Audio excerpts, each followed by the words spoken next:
and welcome to our channel, MarshStream, your public performance broadcast platform. Please make sure to like this video and subscribe to our channel. You can also donate to our tip jar and support the arts and artists of MarshStream by clicking the link below in the description. Check out our website, themarsh.org, for all upcoming live performances. Now, enjoy the show.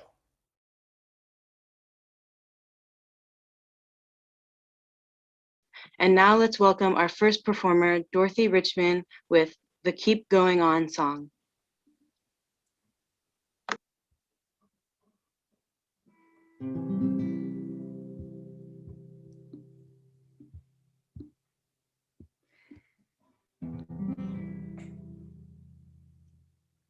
This is the keep going, keep going, keep going on, keep going on song. This is the keep going, keep going, keep going on, keep going on song. This is the keep going, keep going on.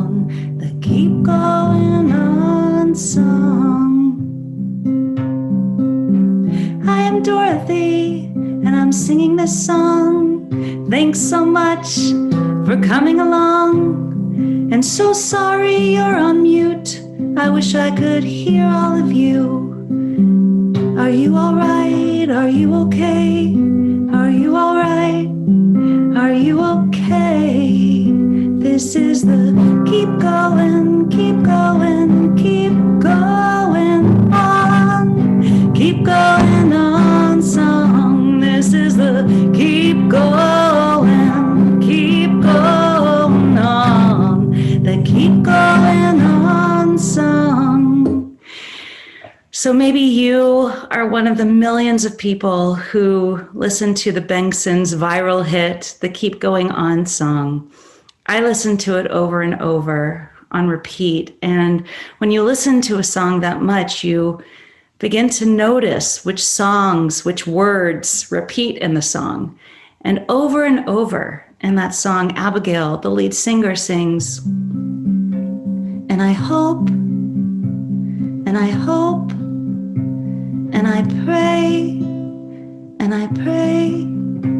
And in an interview that I watched of her and her husband and creative partner, Sean, they admitted that for them, this song and their artwork in general is like a practice of prayer, and that they are taking raw and open and vulnerable experience and metabolizing it and using it as an offering to whoever might listen. And what's an offering if not a prayer? And did you know that the root in Latin for the word prayer is precarious? It's the same word as precarious, which just seems really appropriate to me this week. Later this week will be the 1-year anniversary of the World Health Organization declaring COVID-19 a global pandemic. 1 year. What an uncertain, precarious year of uncertainty and prayer. 1 year later, what has kept you going on in the hardest times?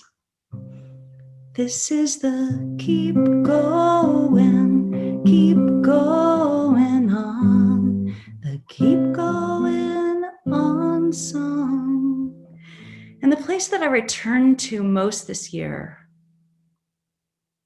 when I was looking for resilience and strength was the journal of a woman named Etty Hillesum.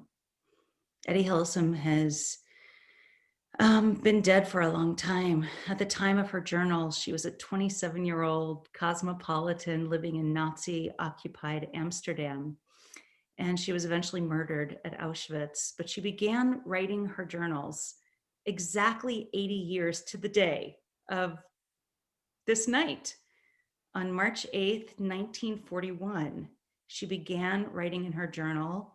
She copied a letter that she had written to her mentor, Julia Speer, who had recommended that she begin writing a journal. And so the very first entry begins, letter to Herr S. I wrote you a whole long tale just now, but I think I'll spare you. Even now, reading it over, I can't help smiling. It's also melodramatic and pompous. I write with the greatest reluctance and always feel inhibited and uncertain when I do. Yet I want to become a writer one day. Can you believe it? And a few days later, she continues about how difficult it is for her to do this writing. Here goes then. This is a painful and well-nigh insuperable step for me, yielding up so much that has been suppressed to a blank sheet of lined paper. The thoughts in my head are sometimes so clear and so sharp, and my feelings so deep, but writing about them comes hard. The main difficulty, I think, is a sense of shame. So many inhibitions, so much fear of letting go, of allowing things to pour out of me. And yet that is what I must do if I'm ever to give my life a reasonable and satisfactory purpose. It's like the final liberating scream that always sticks bashfully in your throat when you make love. I'm accomplished in bed, just about seasoned enough that I should think to be counted among the better lovers. And love does indeed suit me to perfection, yet it remains a mere trifle, set apart from what is truly essential. And deep inside me, something is still locked away. Much of Eddie's early journals are about her friends and relationships, especially her complicated relationship with her boss / lover / chirologist / mentor, Julius Speer.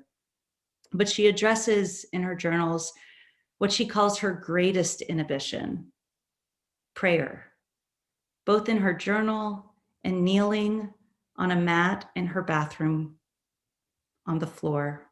She starts to pray in her writing and talk to God and focus on that relationship. And the words start to pour out of her.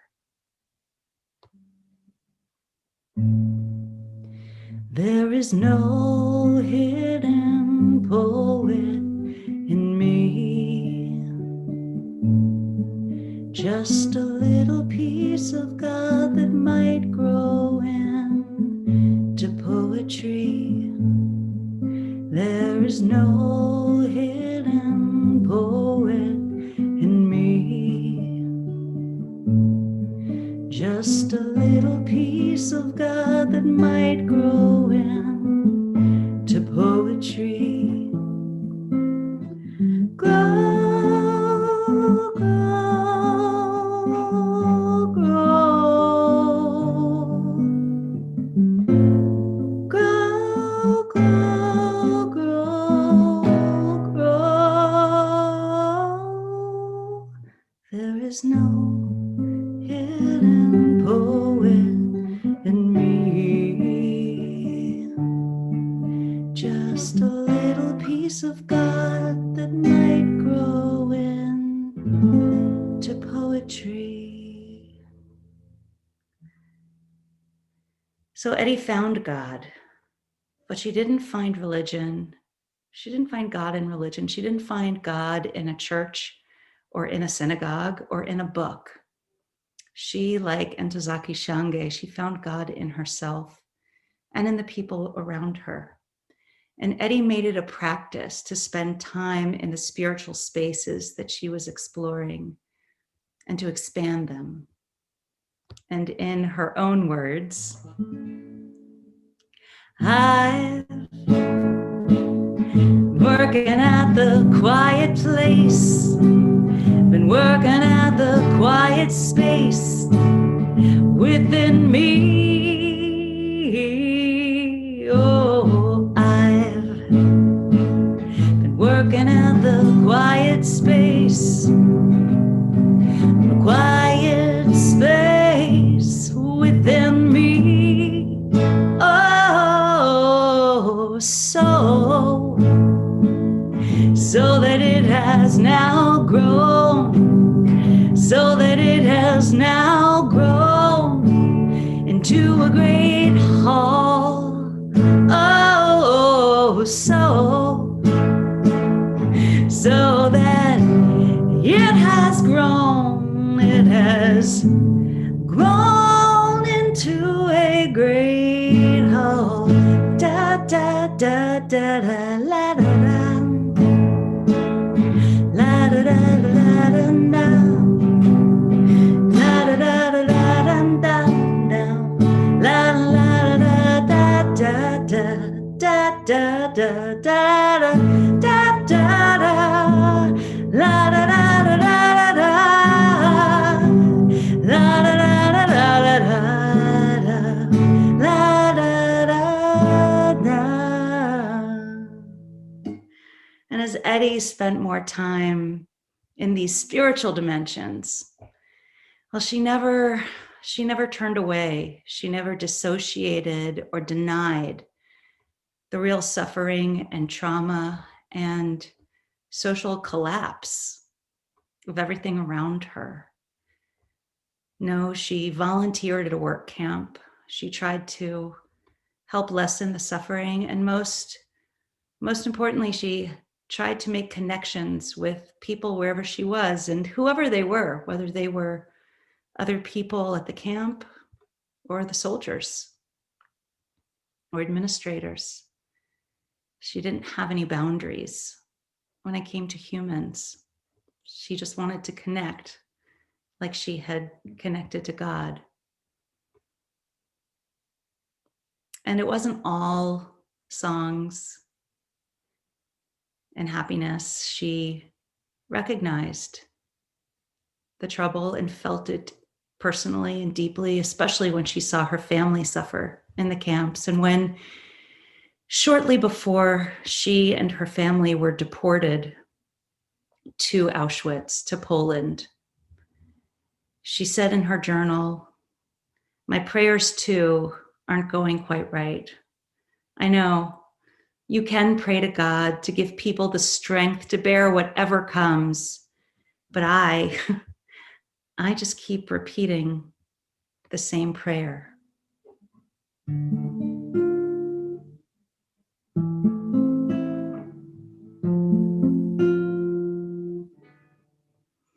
Lord, make it as short as possible.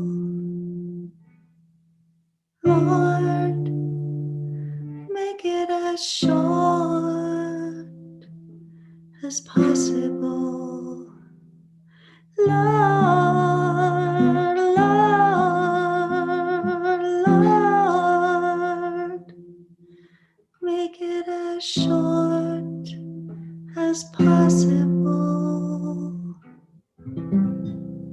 This is the keep going, keep growing on, keep growing on song, so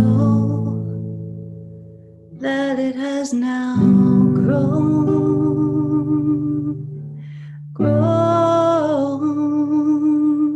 into a great whole. Grow, grow, grow, grow, grow, grow.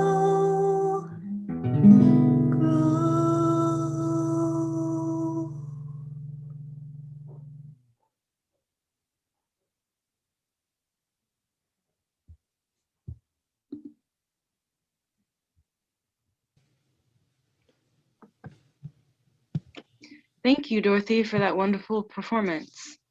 Next, let's welcome Linda Joy with Only, Always, and Forever.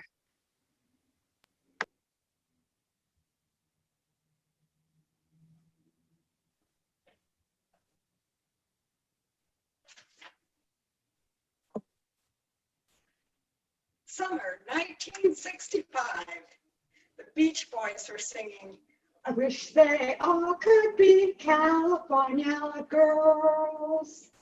Oh, never mind that my mother made me wear a one-piece bathing suit with a little skirt and my hair wouldn't go blonde. I was a California girl. living in the most bitchin' place in the whole world, a small beach town north of San Diego, famous for surfing. I had turned 16 shortly before that summer and graduated from high school, class of 65. My parents didn't allow us 4 kids to go to the movies, but that summer they made an exception for Sound of Music.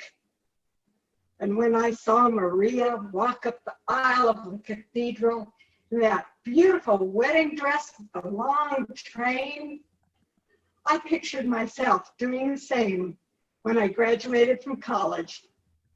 But first I needed a boyfriend. Oh, I had plotted and connived to meet one, hoping especially for a blonde surfer. But I was thwarted in these attempts by going to an all-girls school and by having parents with Victorian mindsets who had already been in school before World War I started. And then Mom took me to a women's college nearby when I had wanted to go to UC Santa Barbara so I could lay on the beach between classes. What was a girl to do? Every night I hope and pray a dream lover will come my way, because I want a boy to call my own. I want a dream lover, so I need to dream alone. And then there he was in my family's living room, an older man of 20, tagging along with his brother who was visiting my much older sister. He stood up when I entered the room, a sure sign of a gentleman. Somebody made the introductions and our eyes met. And it was a lock-on. You know how like when the Navy fighter jets are chasing the target and they lock onto it on the radar? That's how it felt. We didn't just look at each other, but into each other's very souls. 3 weeks later, when he returned to Santa Clara, he sent a card that said simply, "I love you." And I wrote right back, "Dear Grace, I love you too."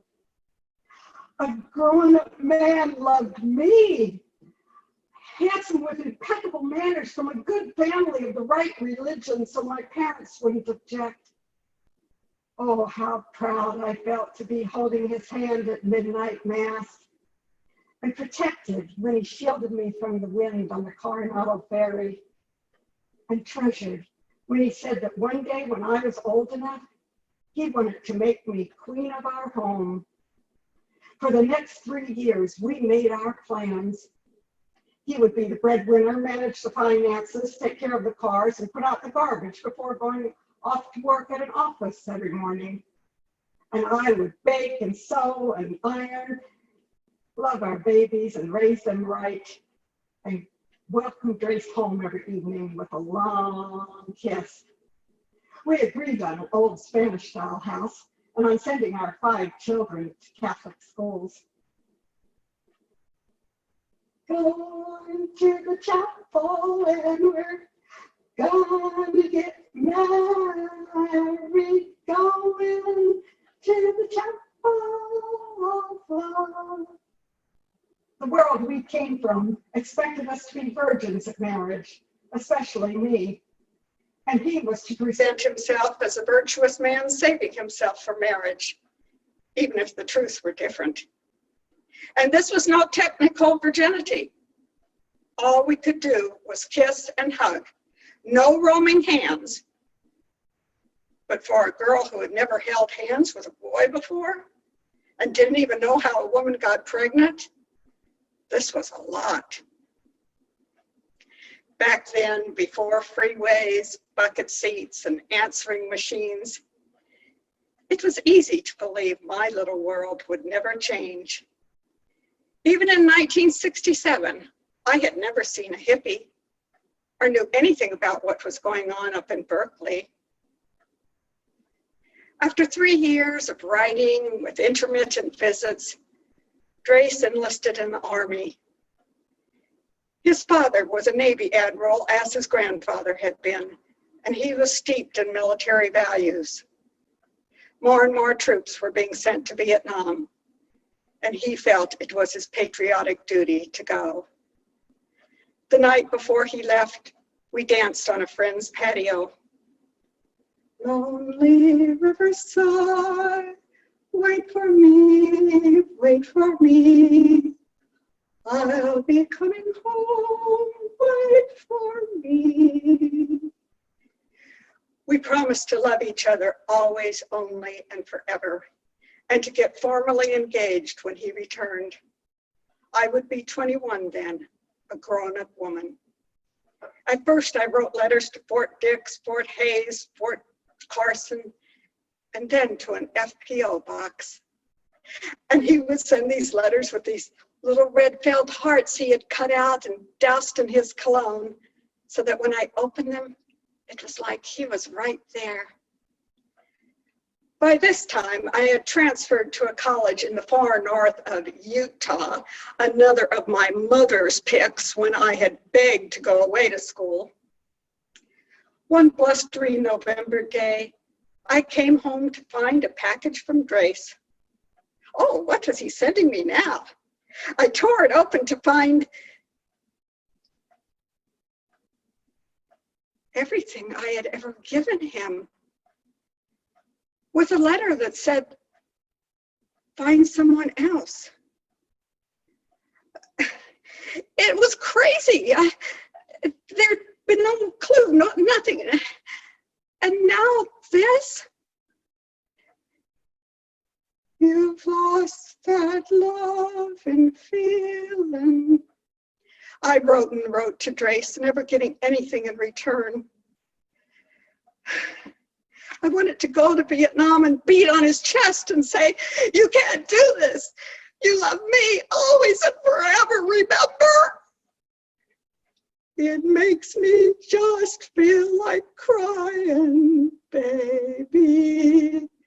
'Cause baby, something beautiful's dying. Bring back that love and feeling. 'Cause it's gone, gone, gone. I found some beer in the fridge that my 21-year-old roommate had got to take to a party. And for the first time in my life, I got rip-roaring drunk, locked myself in the bathroom, slid down the wall to the floor, passed out cold. Time passed, and being on a co-ed campus for the very first time in my life, distractions were everywhere. But when you eliminated all the Mormon boys who would date only Mormon girls, the pickings were slim. I was asked out by a bow-legged cowboy majoring in range management, a Trekkie who went out shooting cats at night just for sport, and a guy who thought he was being trailed by the FBI. And then there was Robbie, a boy my own age, 19, with a great smile and a ready laugh. His slender 6-foot body was perfectly proportioned, with the cutest little tush. His blue-gray eyes were framed by these thick lashes, and his lips were just made for kissing. When this gorgeous specimen of humanity flirted with me, I felt a hormonal surge I had never experienced. It didn't hurt that he drove a new 1969 fastback Mustang with California plates and wore these beautiful sweaters. He belonged to Air Force ROTC, planning on being a jet pilot. When he asked me to his fraternity's formal dance, I was stoked. I told all my friends back home that I was madly in love with Robbie. But was being madly in love the same thing as loving someone? What should true love feel like? And Drace had told me he loved me after only seeing me 3 times. How long would it be before Robbie said something? Robbie didn't know the no roaming hands rule, and I forgot it too when I was with him. He was gentle, soft, taking his time, treating me as if I were some rare art object. I loved caressing his flawless skin, his hairless chest, the curve of his butt, though my virginity was never in danger. But it made me wonder, could you really be in love with someone if you didn't crave that physical expression of your love? Oh, Drace had been handsome, with soulful eyes, but he was barrel-chested, with relatively short limbs for his long torso, and he was always struggling with weight gain. He was serious and religious as I had been. But Robbie, he was the whole package minus the burden of religion. He became my Lancelot when a creepy guy in a pickup truck and a gun rack started trailing me around town. I called Robbie from a phone booth, and he came and got me immediately. And after that, whenever I wanted to go somewhere, he would give me a ride. One night when he got a little too drunk at a frat party, he handed me the keys to his precious Mustang so I could take myself home. When I backed it into a tree stump I couldn't see in the dark, he was cool about it. I decided to spend the summer in Logan that year. There's trouble at home, better to stay away. All my girlfriends went home, and Robbie went home to San Francisco. When he failed to write, I felt a bit like when Drace deserted me. And then I had this nightmare about Sister Linus at my girls' high school, and what she always said to us, girls, boys put you up on a pedestal, and then they try to tear you down, but you mustn't let them. If you do, they lose all respect for you, and no decent man will want to marry you. Oh my God, that was it. I had forgot the no roaming hands rule, and now Robbie didn't respect me. That's why he didn't write. It was then that Robbie's roommate came along. Hey, gal, I'm taking you out for a steak dinner. Put some meat on those bones. It was nice to have a new friend. Dave didn't ask me to do things with him. Rather, he just dropped over at the spur of the moment and announced what we would be doing. It was like having my own private activities director. He was taller and bigger than Robbie, a 23-year-old senior. And whereas Robbie had been California cool, listening to Wolfman Jack on the radio and wearing sunglasses in the snow, Dave was in upstate New York man's man. Motorcycles, vroom, vroom, car grease under his fingernails, shirt tail half in, half out, sleeping too little, drinking too much. He was in a constant whirl of activity all day long, and then worked until the wee hours of the morning at a private nightclub to pay his expenses.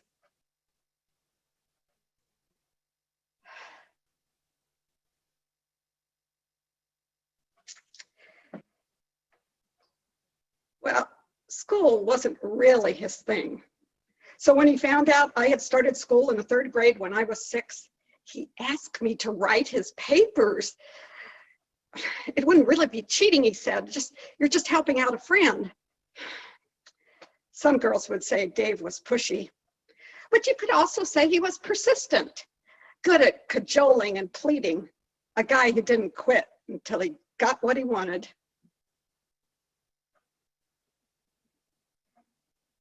I had only wanted some hugs, peck on the cheek, but his kisses were hard. His body was heavy on top of me. I don't think he meant to hurt me. It was just, he was just going after what he wanted, ignoring my resistance, except to say, "Don't worry, I've got a condom." But it was always the girl's fault back then. And I was left with a heap of Catholic guilt. A few days later, I tried to explain to Dave how I felt about him. You're a good friend. You're a special kind of friend, but, and then he cut in. "You're trying to say you love me, gal."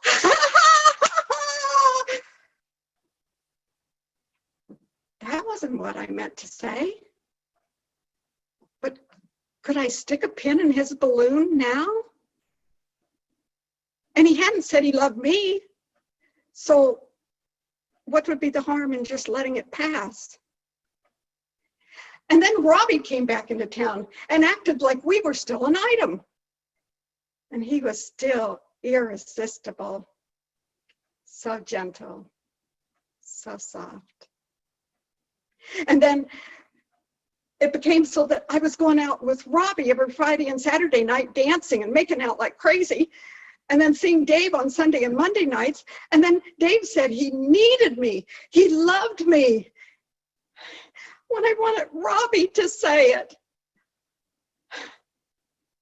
What was going to get Robbie to say it? A couple of days after Dave and I got engaged, Robbie dropped by the apartment late at night while Dave was at work. He sat on the kitchen chair and pulled me down on his lap. "Don't marry Dave. He's not a good match for you." And then he gave me a long, passionate kiss. And for a moment, I wanted to throw my arms around his neck and say, "Okay, I won't." But he didn't say the one thing I needed to hear. So I got up from the chair. Dave and I were married 2 months later. Robbie was the best man. Did you ever have to finally decide? Say yes to one and let the other one ride. There's so many changes and tears you must hide. Did you ever have to finally decide? Thank you to my director, Rebecca Fisher, and to David, Brianna, and Alexa at the Marsh. Well, thank you. Thank you, Linda. Wow. And Dorothy, I'm hoping that you'll come back as well. Let me pop myself in. Hi, everyone. I'm David Harada. I'm the co-producer here tonight. And Dorothy, let me bring you in here as well. We thought we'd make some time here for a little Q&A. So anyone in the audience, whether you're here with us in Zoom or YouTube, feel free to throw any questions you have in the chat. Wow. Here we have these two pieces, and there's obviously the musical aspect in common. But I'd kind of like to run with this idea, Dorothy, that you threw out, the relationship between prayer and precarious. Because I think both pieces had this common aspect about being about precarious situations, this characters in search of hope. Dorothy, your piece is very much rooted here in the present. Linda, yours yours is a memoir, so it's looking at the past. And so I'd like to ask each of you, so Dorothy, I'd like for you to talk a little bit about the songs and your choice of them and how they have to do with your dealing with the precarious situation. And Linda, we'll go with you first, Dorothy, and then Linda, the question I had for you regarding the music and your musical choices is, as I heard them, I think I could hear them in a lot the same way that the character did, but my question to you is, how do the songs sound to you now, here in 2021? So I'll start, Dorothy, with you, the question of your music, your musical choices. Thanks. Well, I think that and thank you, Linda. Really enjoyed that. I think the Keep Going song in some ways was just generative to give me sort of a place to start. And I knew I wanted to talk about this woman, Eddie Hillesum, who's been really important to me. And I kind of, as a personal challenge, just I knew I wanted to put some of her words to music, and just so that they would be with me in different ways, and I could kind of use them as a chant or a prayer for myself to center. And I think that one thing that music does is it just gives more space around the words and other dimensions so that they can mean more things at the same time. Mm-hmm. Mm-hmm. And so I think that's what I was curious about, was just seeing how these different words might be different kinds of prayers, and I had a whole section. I've been really interested in all the different forms of prayer, secular prayers that have come out of this period. There are just so many different collections of people who are, in one way or another, using the words of I pray, and it's not to a deity necessarily, and just what that means in this time, how people are getting through. That was the genesis. That's lovely. Thank you for sharing that. I had never heard of Eddie Hillesum, so I took the opportunity to just quickly Google her because I made a note of wanting to find out more. I'm throwing her Wikipedia entry into the chat for anyone who's interested in finding out more. Now, Linda, over to you. So, the music as it relates to the character and to you as a writer, because again, to me, especially the Beach Boys kind of meant something to me in my adolescence that I think is pretty similar to what it meant to this character. But for you as a writer, you're describing a time, not only for the character, but for our country, for our culture, and the now and then, and how starting with the music, your view of the music now and then. Well, first, am I on? Yes.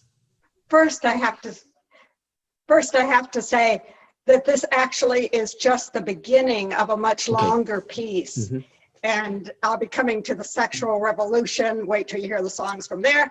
But I want to look at this shift in attitudes. And of course, mm-hmm. I was coming from a subculture, which was very extreme in being very conservative. But to me, it was just picking bits and pieces of songs that I heard on the radio. I didn't have a stereo, so music was just what I was able to hear on the radio. And I realized that some of these bits and pieces of songs fit with exactly what was going on in my life at the time. And that I actually lived my life by songs. I mean, mm-hmm. I've always kind of lived my life through music, but it was just interesting that these thoughts were out there in the music when I was going through things like the breakup song, the Righteous Brothers were there singing. So there were other songs I could have picked, but you have to make some choices somewhere. I also had a longer version at one time that started out with talking about Beatlemania going on at the same time as the Beach Boys, but need to cut to get it into the time frame. But you're going to expand this further then. How how far do you have a sense of how far you're going to take it in the timeline? Yes.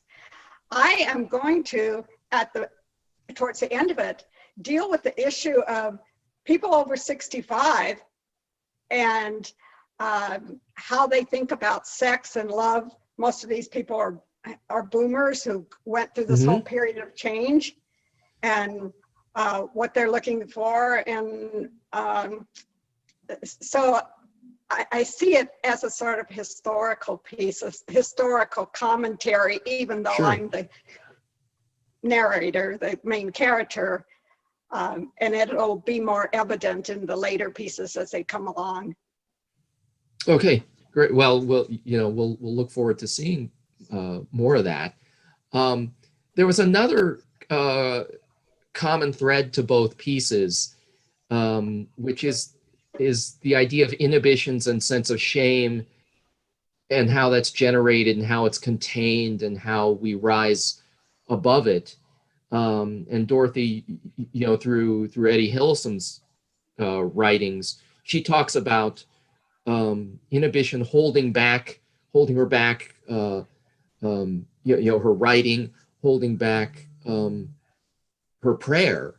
I guess it's a little unclear. Did she define God? Did Eddie have like a definition for God that she actually explicitly stated? No, she didn't. And instead of a definition, I would say she had a relationship. And the way that she actually comes to talk about God, which is really, to me fascinating, is she explicitly says in many of her prayers that she knows God can't save them and that it's their job to save God.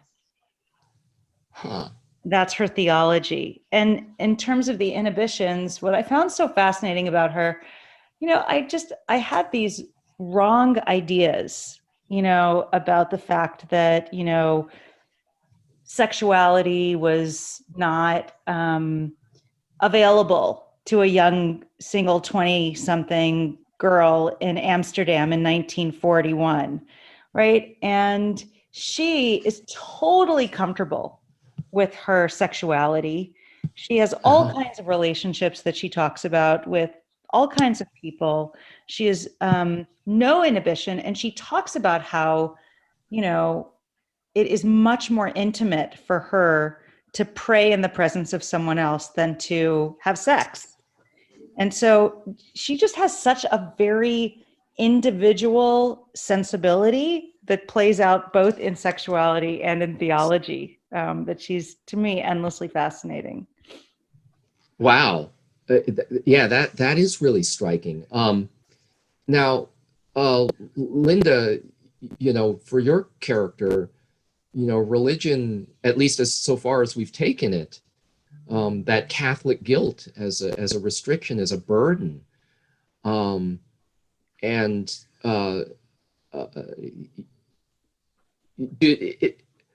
do you have a sense of where this is going with the story as well? You don't have to give it away. You're writing more, but I'm curious how that carries through.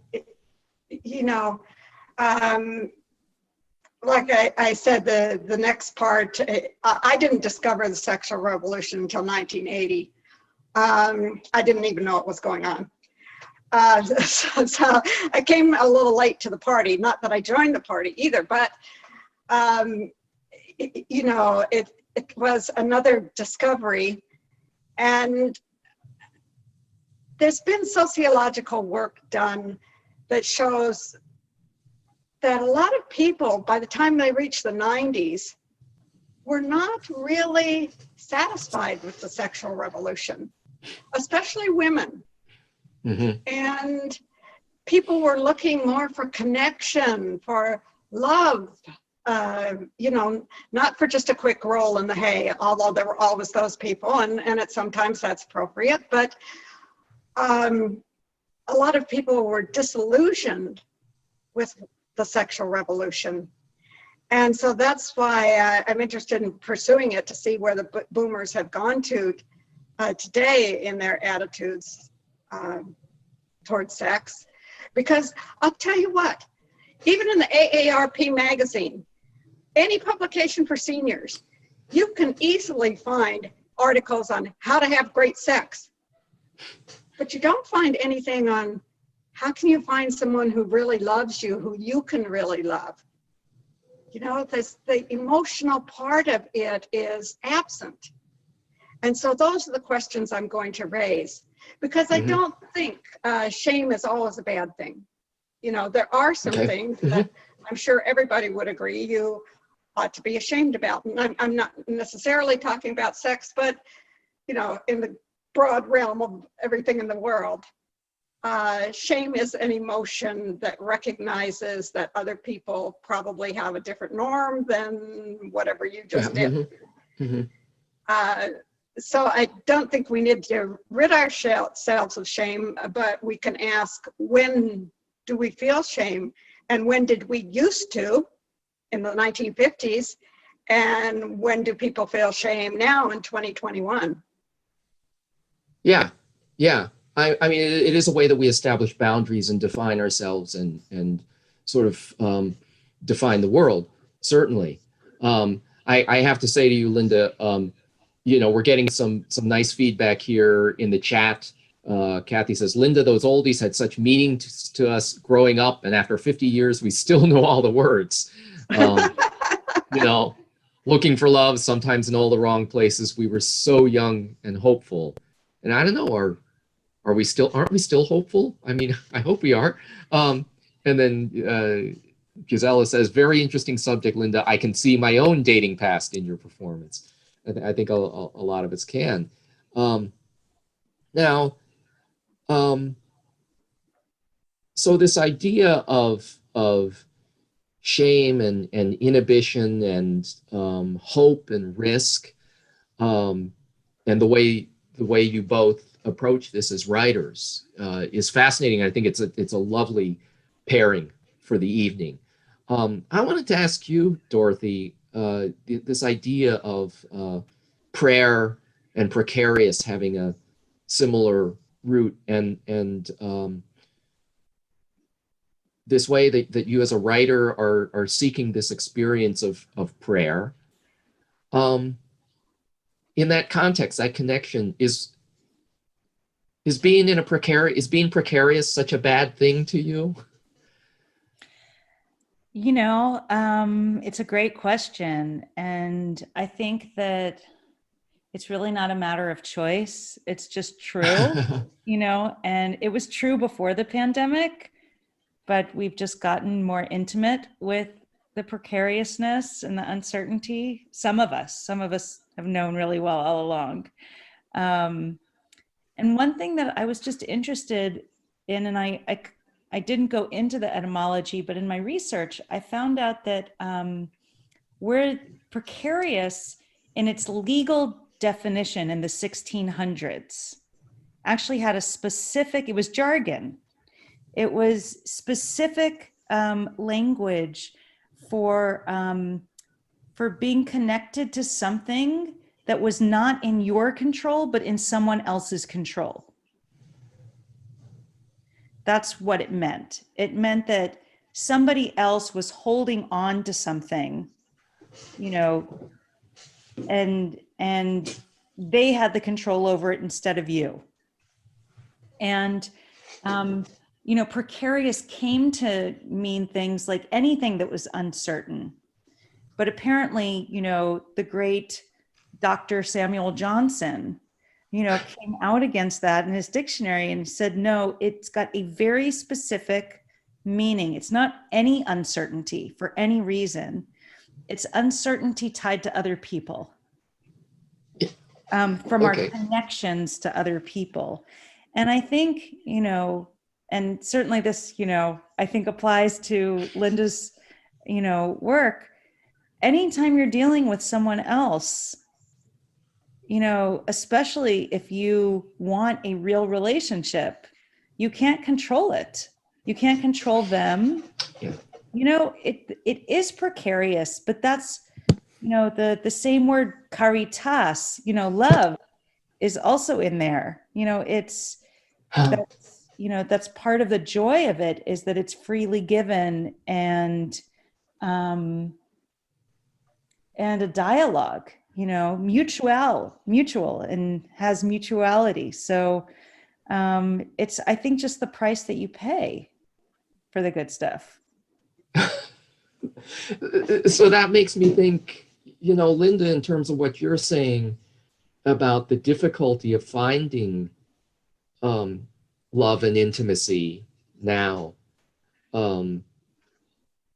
it being, if I'm hearing you right, and please don't let me put words in your mouth, you know, that it's really not any easier now than it was then, even though sex is seemingly more accessible, or at least it's more open. Do you think, I'll throw two questions at you. One, do you think that we here now in 2020 are just as risk averse, just as afraid of being in a precarious situation as we might have been in 65, say? And do you have thoughts on where your character is going to go with that sense of being willing to risk for, as Dorothy just put it, the good stuff? Yeah, well, I think it's hard because of the pandemic that we don't really know what's going to happen after, if this is going to have some effect on how people relate to one another. I've heard that there's plenty of people getting online and meeting people that way, and then after they feel comfortable, they'll meet them outdoors with their mask on and so forth. But I'm wondering if it's going to do anything to create any more attention for the emotional aspect of relating, not just, you know, sex as an athletic activity. That is, because that's what you can read too, that you've got to have so much sex in order to keep yourself in shape. And again, nobody's talking about, well, are there any emotions involved here? And that's part of the reason that women feel that they haven't gotten a very good deal in the sexual revolution, because they're expected to want to have sex no matter what. And a lot of women still feel there has to be some kind of emotional connection first. So, and I'm talking about my age group. You know, I have, unfortunately, I lost my son, so I have no descendants. So I'm a little out of touch with people who are younger. So I can only speak for my own age group. But I know that there are people who are still looking for someone, and you know, sort of hoping before they die they'll find it. For myself, I haven't written that very last part about my own experience, but as I write it, it will become more clear to me. I mean, there were things in the piece I just did that I didn't even realize until I really kept writing, rewriting, Sure. and finding out for myself. So even though I've journaled about these things a lot, it was different to write a script because you keep revising and revising. It's the 900th revision that finally, you know, you see you've made all these discoveries. So this is just the beginning of a discovery process. And then I'm finally going to get to today. I'm turning 72 on Friday. Happy birthday. Yeah, and talking about what at this age I'm discovering, I'm still discovering. And I feel, I mean, there's a reason I work for the Marsh. Why I've worked for the Marsh for so long. And I feel that one of the big reasons is what you two are talking about, these big questions of love and risk and faith. They're big, but they can also just be very small and personal. And that's what makes them such rich material for art. So I'm glad that you're both approaching it in this way. So before we go, I'd like to ask you both if you have any upcoming performances or projects that that you'd like to let our audience know about. I know Dorothy, you've completed an album, I know. And I'd also like to say to the audience that tonight's performance will be archived on our YouTube channel. So if you know people who you think would enjoy it, who weren't able to be here, send them to the MarshStream YouTube channel and it'll be up for further viewing. So again, Dorothy, any projects or things you'd like to plug? And then Linda, same question. Sure, thanks. Excellent. There's a link in the chat. Yeah, if anybody is interested, nothing that I sang tonight. They're less chants and more full-length songs. But feel free to check it out on Bandcamp. And otherwise, that's what I've got going on for now. What about you, Linda? Well, the reason I'm not doing this in my living room instead of my kitchen is because my living room is also my office, and it's just filled with papers, books, journals, you know, it's an entire mess because I always have some kind of mind storm going on. And I have a memoir about a totally different subject. Actually, it comes from the performance I did for the Marsh Times Unseen Festival, Excellent. which I'm working on. And I'm also I'm going to be working intensely on creating the rest of this show. And Great. Hopefully I'll be able to bring it to Monday Night Marsh or solo performance or somewhere when it's ready for it. Yeah. So I always hate to predict, you know, exactly what date it's going to be ready because you never know. Sure. But Sure. yes, I hope people will look for that on the Marsh lineup somewhere. Absolutely. Absolutely. We'll be here and we'll hope to see you back again. And you're working with Rebecca, who's, you know, terrific development mentor. So yeah, well, I'd like to thank you both for sharing your work with us tonight. It was wonderful to have you here. And again, everyone in the audience, please feel free to share, let people know about the archive and the replay of this. And check us out, and if you can support us through our tip jar, that's great. Thank you for being here, everybody, and we'll hope to see the two of you again here sometime. Well, thank you to the Marsh. Thank you. Yeah, I was thanks happy everyone. to use the tip jar, and I hope other people will be inspired to as well. Thanks so much for providing this. Yeah, we'll be here. We'll hope to see you again. Thank you, everyone, and good night to y'all.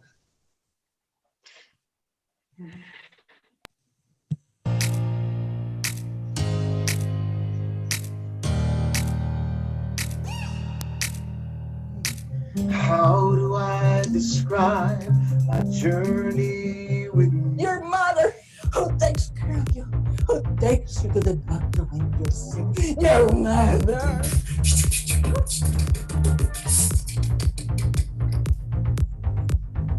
Good morning, New York. Buenos dias. It's me. What's up? We went out for lunch at a sushi place where she tried sushi for the first time and she liked it. I see that change can happen. I know things can shift and change for good. I am dizzily dazzled with stars in my eyes. same level as I broke my neck. But he's not getting the same return of function I am.